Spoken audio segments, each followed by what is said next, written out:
This is the daily chart on Nikola, and today was a green day for the bag holders. Now, to put today's pop in perspective, let's zoom out to the weekly chart.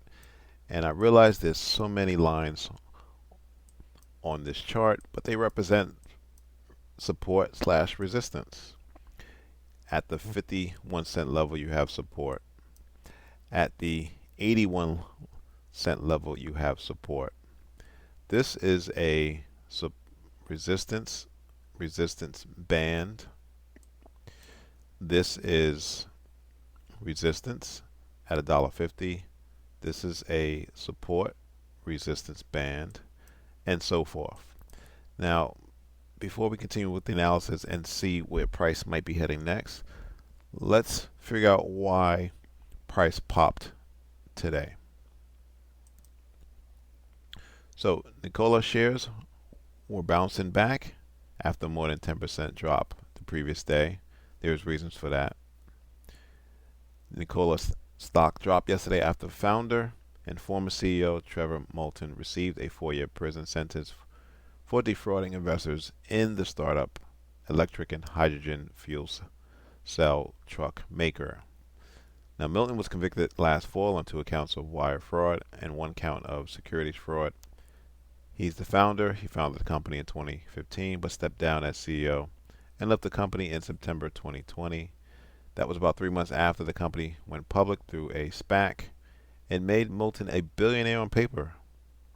But Moulton was found to have falsified the progress that Nikola had made on the development of its electric trucks. That led investors to drop the valuation of the company, enriching Moulton along the way.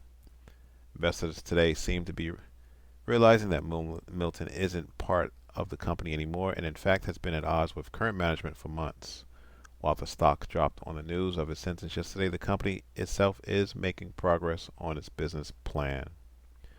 Now, while the stock bounced back today, it remains down about 60% for the year. That's because it still has a long path to get to sustained success and profitability. Speculating on Nikola as a stock means believing in the growth of its hydrogen fuel cell powered trucks. Now, if a market and the infrastructure for that product doesn't materialize, Nikola won't be a viable company. Former CEO Milton has nothing to do with how that plays out now, though. That helps explain why shares bounced back from yesterday's drop.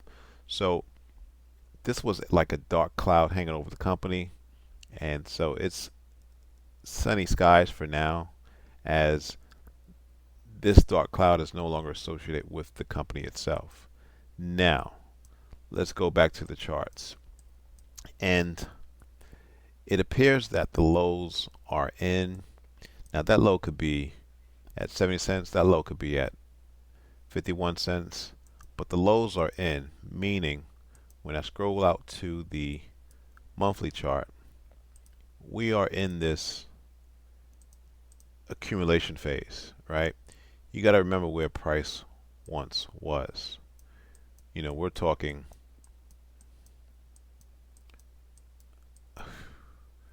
$70, and now prices in that $1 to $2 range.